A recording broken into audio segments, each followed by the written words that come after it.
Welcome back. I'd like to talk a little bit today about the two required forms that sellers are required to fill out, even if they're doing a for sale by owner. And those two forms are the residential property disclosure form and the mineral oil and gas form.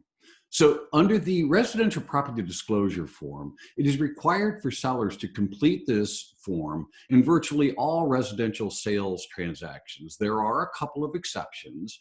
For example, if it is a newly constructed home that has not been occupied, or the property is vacant land, then the residential property disclosure form is not required to be completed. However, if a builder is selling their model home, then they are required to complete the residential property disclosure form. And the seller indicates on that form whether they do or do not know of a problem with their property. It asks questions about what type of heating and cooling system do you have? What is the age of your roof? What type of siding do you have? Are you on well septic? Is there an HOA? There's all kinds of questions that the form asks, and the seller is allowed legally to answer those questions in one of three ways. One, the seller can say, yes, I do know of a problem with this particular component. No, I do not know of a problem with this particular component. Now understand, it does not mean that that component doesn't have a problem. It could. It just means the seller is honestly saying that they don't know that it has a problem. For example, the roof leaks. The seller's not aware of it because the leak has not revealed itself yet. So the seller checks no.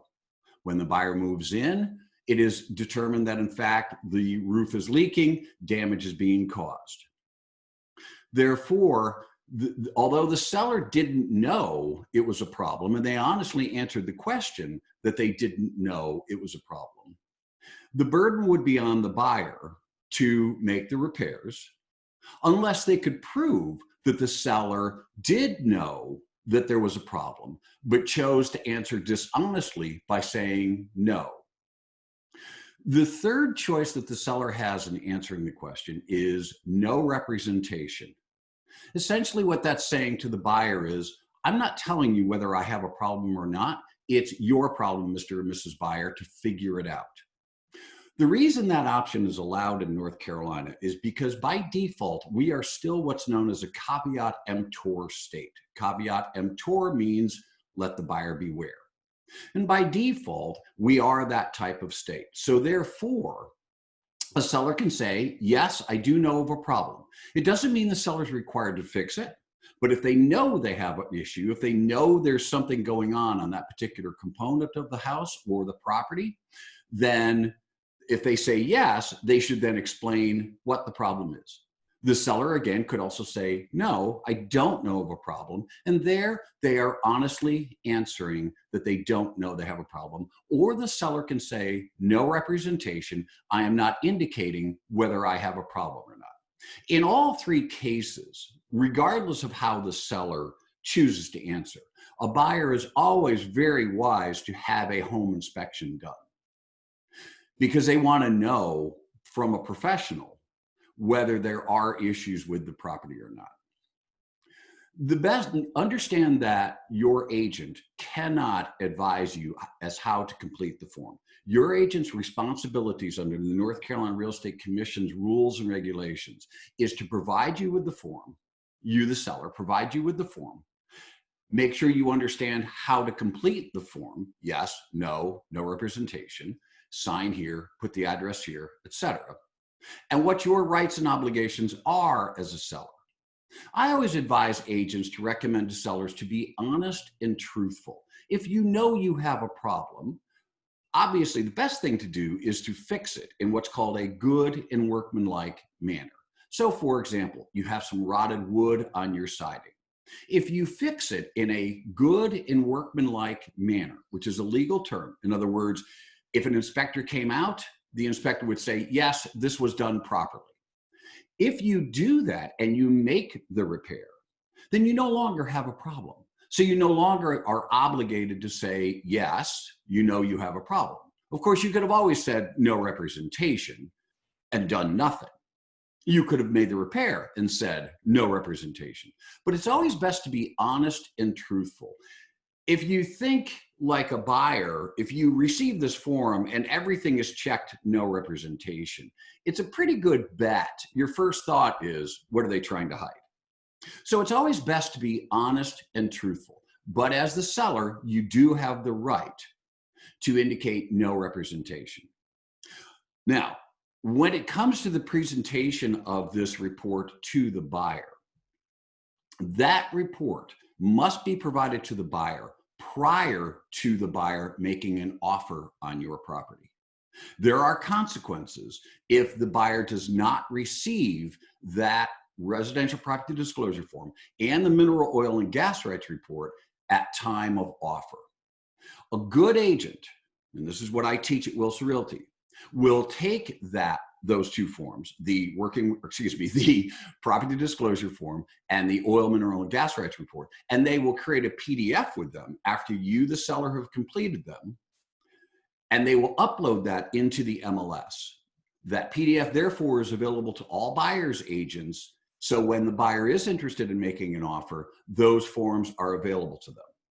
The consequences of a buyer not getting the form at the time of offer allows them to withdraw from the contract in a certain period of time.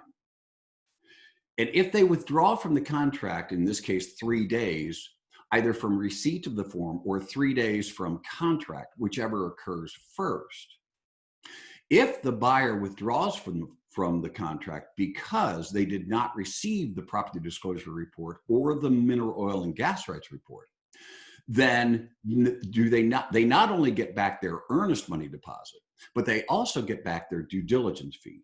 In other words, if they don't get the property disclosure report and the mineral oil and gas rights report at time of offer, when they first make the offer, if they decide to withdraw during that 3-day period because they did not get those reports, then it's as if you never had a contract. And the earnest money and the due diligence fees will be returned to the buyer. So it's important as a seller that you complete that form.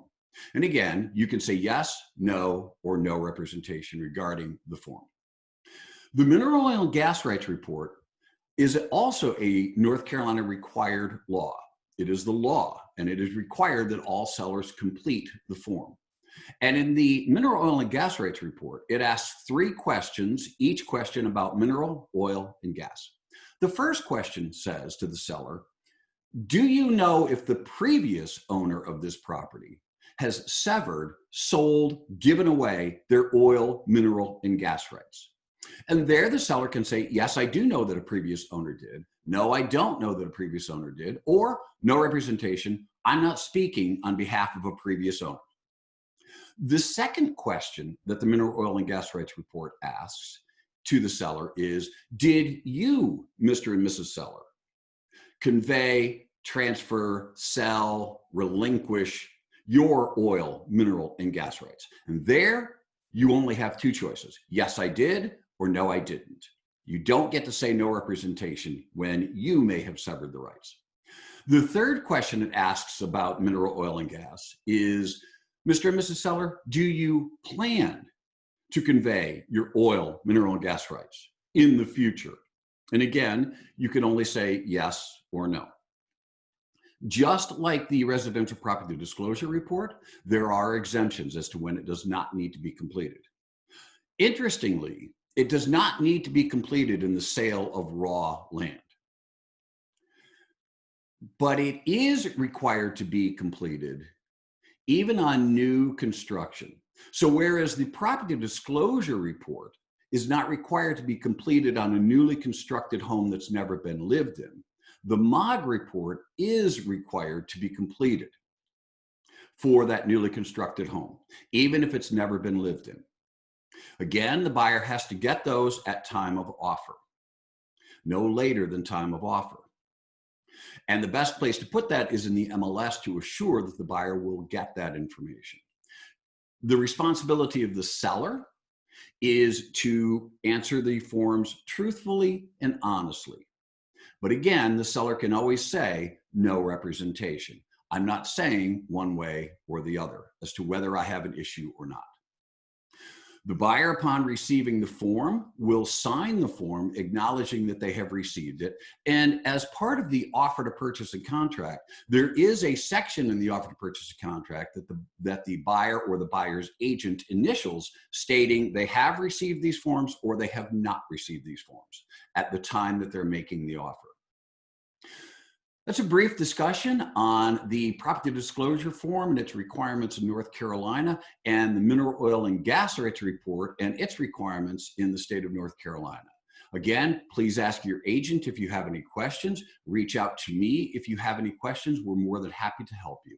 Thanks very much for tuning in, and see you in the next video. Take care. Bye-bye.